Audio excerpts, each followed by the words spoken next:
So I'm on Erdos Problems thread 265 at 1 in the morning, not sleeping. And a user named Semaretti Fan posts, I believe I have a novel approach to the density-Hales-Jewett theorem using a Fourier analytic decomposition of the indicator function over Bn. My method avoids known obstacles by considering a trilinear form with an extra smoothing parameter. I would welcome feedback.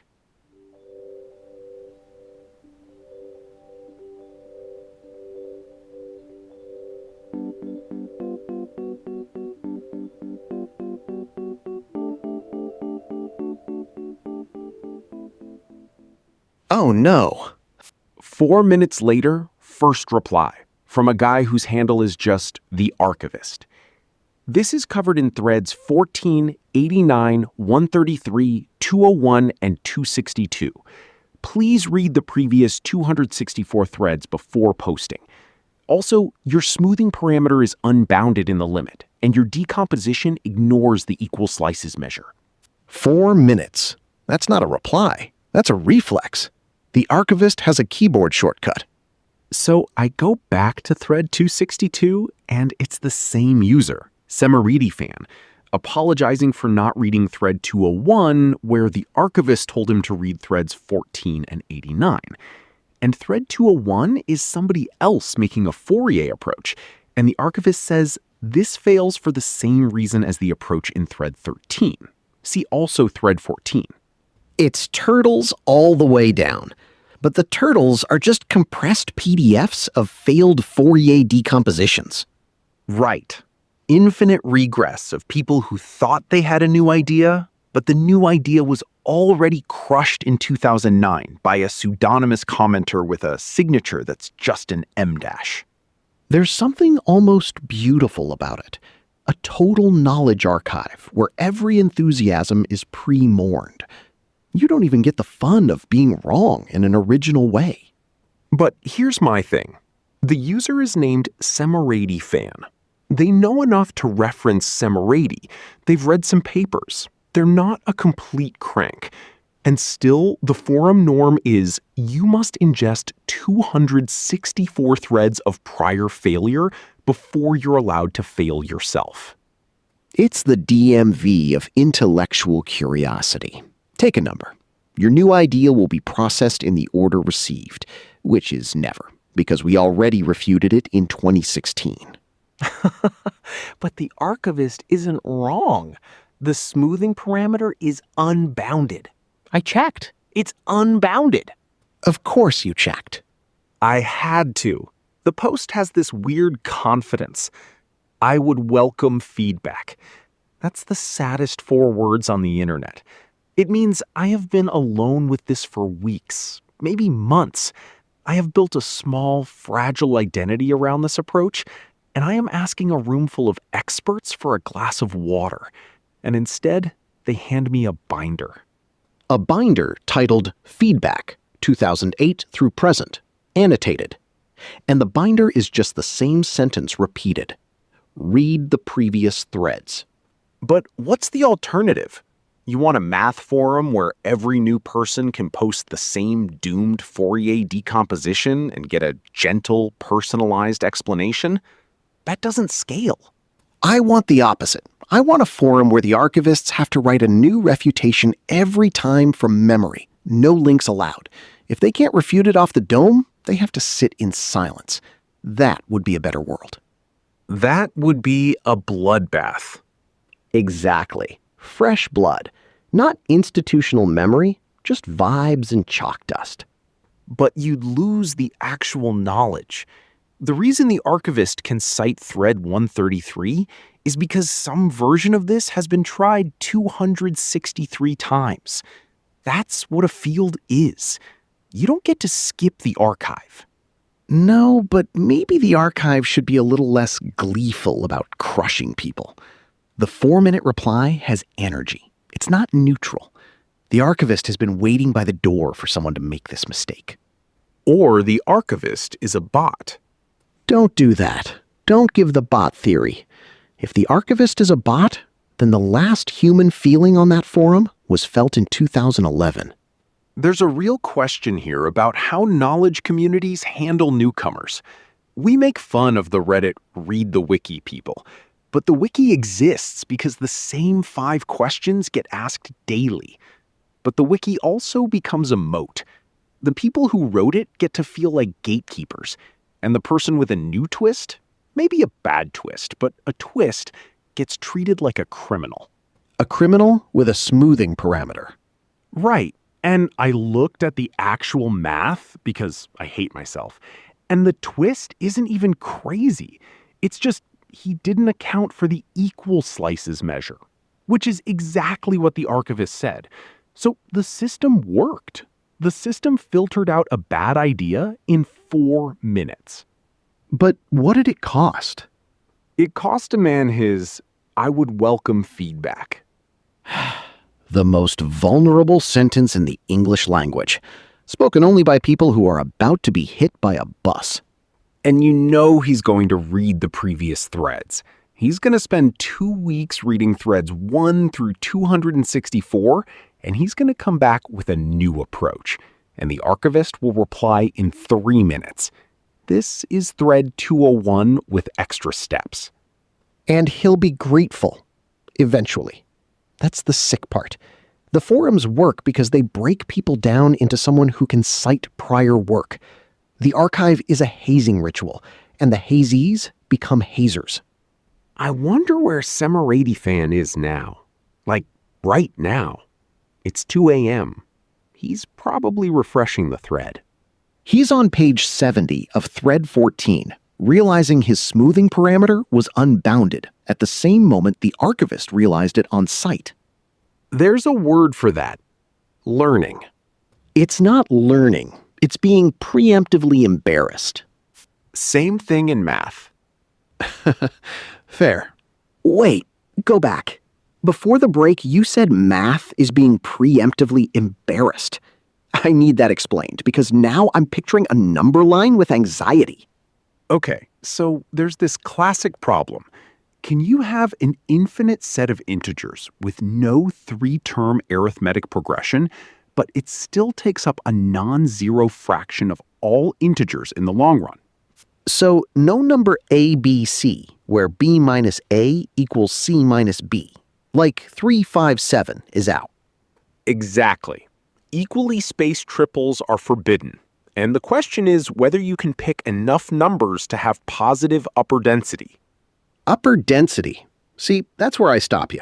That sounds like a personal problem, not a math problem. It's just the lim sup of the fraction of numbers up to n that you've chosen. If it doesn't go to 0, you have positive upper density. So you're asking if you can greedily grab a big chunk of the number line without accidentally making a 3-term arithmetic progression. Right. And the answer is no. Roth's theorem says any set with positive upper density must contain a 3-term arithmetic progression. But here's the thing. Even though density goes to 0, the set can refuse to stay small. Refuses to stay small, like my upper density after the holidays. Can I explain the density increment method now? Please, I've been waiting. So the proof technique is kind of beautiful. You assume your set has no 3AP and positive upper density. Then you can find a long arithmetic progression where your set is even denser than average. Wait, so inside the numbers you picked, you find a pattern, a run of equally spaced indices where you're picking an even higher percentage. Exactly. You increment the density on that subprogression. Then you iterate. Inside that subprogression, you find another, even denser sub-subprogression. Each step, density goes up. So it's like a proof by infinite gym gains. You keep getting denser until you're denser than possible. And contradiction. That's exactly the spirit. Eventually, you'd exceed 100% density, which is impossible. So the assumption that the set has positive upper density must be false. But wait, if density is a fraction of integers, how does the density increment method give you a bound on how big the set can be for finite n? Because you can run the iteration a finite number of times, each increment is substantial. So after k steps, you get a contradiction unless n is bounded below by something exponential in k. That gives an upper bound. The set can have at most n divided by a slowly growing function. So it's not just density is 0. It's here's exactly how fast you have to fade out. Right, and that's where the high score chase comes in. People keep improving the bound, trying to close the gap with the best-known constructions. Constructions like what? Powers of 2 are 3 AP free, but super sparse, right? Yeah, powers of 2 have density log n over n, basically 0. But there's a construction by Berendt that is way bigger, roughly n divided by exponential of c times square root of log n.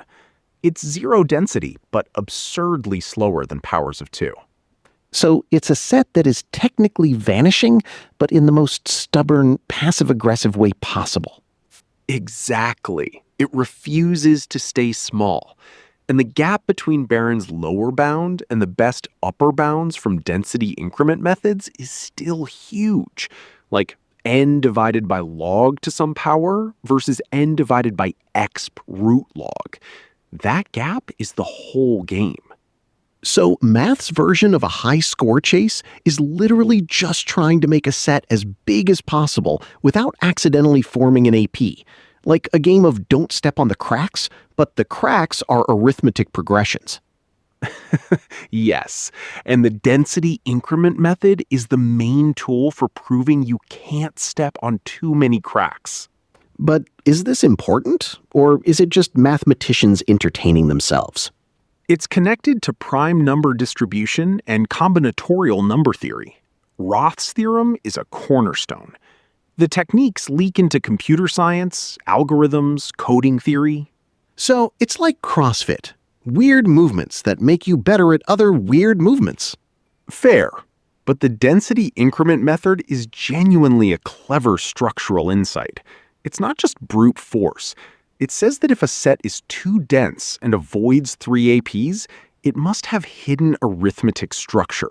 And that structure lets you find a denser subprogression. That sounds vaguely like gentrification. Find a neighborhood with no 3 AP, then increment density until it has one. I hate that analogy works. So to be clear, the problem that refuses to stay small is not the set itself. The set has 0 density. It is small in the limit. The problem is that the best upper bound we can prove is still way bigger than the best construction. So the truth is hiding in a gap. Right. The set must vanish. But how fast? That's the unresolved part. And people have been chipping at it for decades. So math's version of a high score chase, I got the bound down to n over log log log n. Top that. And the leaderboard is just a list of papers nobody outside the field reads. And yet you're here, arguing about it with me. Because you made it sound like a personal failing. Upper density? Who named that? It's like they wanted me to feel judged by my set's asymptotic behavior. Wait till you hear about lower density. That one's even more personal. I don't want to know my lower density. That's between me and my doctor.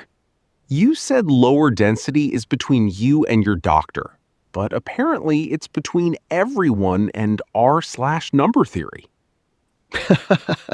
Wait, you went back to the math forums after we talked about upper density? That's like leaving the bar and going home to argue under a stranger's YouTube comment. I couldn't help it. I fell into a thread titled Disproof of the Diagonal Argument, 2019 to present. Please read before downvoting. Oh, that guy. Let me guess. He uses the same notation mistake on line 3 every time, then accuses the entire field of being paid shills for Cantor. Line 4, dot. But the wild part is there are 6 people patiently explaining why it doesn't work. One of them has a 10-year-old account named after a Cauchy theorem. Another asks clarifying questions like a hostage negotiator. And that's what you call beautiful collaboration? A bunch of grad students doing free cognitive behavioral therapy for a guy who thinks infinity has a vendetta against him? I'm serious. The thread is a functioning epistemic commons. They're not downvoting him into oblivion. They're engaging. It's the opposite of the rest of the internet. It's not a commons. It's an MMO raid where the boss never drops loot.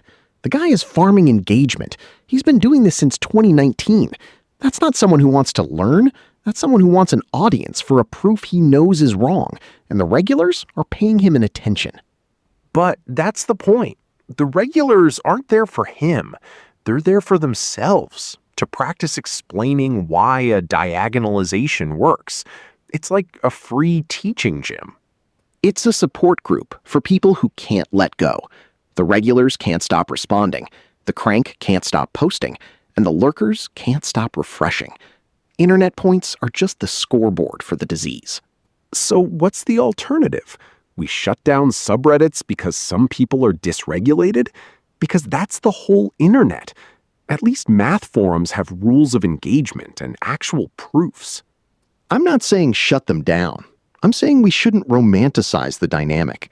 It's not a salon. It's a casino where the chips are fake, but the cortisol is real.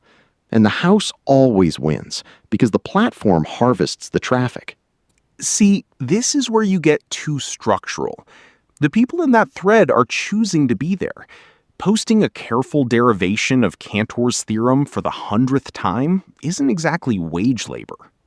They're choosing it under conditions designed to make them need the validation.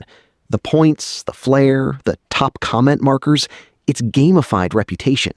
You don't get a gold star from the university. You get a little orange arrow from a stranger. So, people always wanted recognition. The internet didn't invent vanity. It made it searchable. A math forum is still better than LinkedIn, where the same energy goes into pretending to be excited about a supply chain webinar. Low bar, but sure. The difference is the math forum feels noble because it's math, but it's still just Reddit with extra steps. Gatekeepers telling the uninitiated to read the sidebar, long-timers with savior complexes, and a mod team deleting anything that makes the regulars uncomfortable. But there's real knowledge transfer. I learned what a non-principal ultrafilter is from a guy who spent 6 months arguing with a flat earther in a topology subreddit. The argument was useless for the flat earther, but it forced the guy to get hyper-rigorous. Right, and meanwhile, the flat earther screenshotted one sentence, took it out of context, and got 400 upvotes on r/conspiracy. So the epistemic commons produced knowledge for exactly one person, and propaganda for thousands. That's not a math forum problem. That's a distribution problem. The knowledge is still there. The problem is the engagement algorithms prefer the screenshot. Yeah, and who runs the engagement algorithms? The same people who run the math forum. You can't separate the forum from the platform. The karma system is the point. It's not an accident that the same guy posts the same wrong proof since 2019. He's learned that being wrong in a precise way is a content strategy. Is it content strategy or is it pathology? I'm not sure he knows he's wrong. He might genuinely believe he's the only person who sees it. It can be both. That's the horror. The platform rewards pathology by making it legible. Consistent engagement, repeat commenters, daily active users. They don't care if he's right. They care that he comes back. So you're saying Math Reddit is a mental health crisis with better notation? Yes, exactly. And the beautiful part is that the notation is so precise that the madness is legible from a mile away. You can quantify exactly how wrong someone is. That's rare in politics. There's something to that. Even in the worst threads, there's a shared commitment to definitions. That's more than you get on cable news. Shared commitment to definitions. Zero commitment to self-care. You can watch two people argue about the axiom of choice while both are clearly ignoring their families. Maybe that's the eternal quest for internet points. Not to be right, but to be seen being right by exactly enough people to justify the time spent. And the tragedy is that nobody ever gets enough points. That's why they're points and not salaries. The quest is eternal because the satisfaction isn't. So the solution is to make the points convertible? Like S&H green points for proofs? If you could redeem 50,000 karma for a sandwich, the whole site would collapse from sandwich arbitrage. That might be the best argument for keeping points worthless. As soon as they're money, the cranks unionize. They already have. It's called academia. Except there, the points are citations and the rants are peer-reviewed. And the same guy has been posting the same incorrect proof since 2019. But now it's about the cosmological constant, and he has tenure. I'm saying, it's the same dynamic with better fonts. The obsession, the gatekeeping, the desperate need for an audience. The only difference is that the internet lets you do it in your pajamas. I still think there's room for genuine collaboration.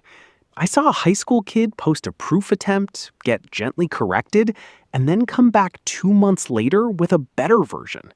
That's not pathology, that's learning. Sure, and that's 1 in 1,000. The rest are cranks, lurkers, and people who wanted to ask a question but got auto-removed for not using the daily thread. Okay, the auto mod is a problem, I'll give you that. It's the only body on the internet more hostile to curiosity than a homeowners association. The HOA of math. Your post was removed because it did not include a latex rendering of your emotional state. But that's fixable. Better moderation, clearer rules, community voting. The underlying community is sound. And who moderates the moderators? Who votes? The people with the most time and the least impulse control. That's how you get a guy posting the same incorrect proof for 6 years and still getting engagement. You keep coming back to him. He's the ghost at your feast. He's me. He's you. He's every person who ever argued with an ex on Facebook because walking away felt worse than losing. Oh no, are you about to make this about the human condition? The human condition is just a math forum with worse moderation.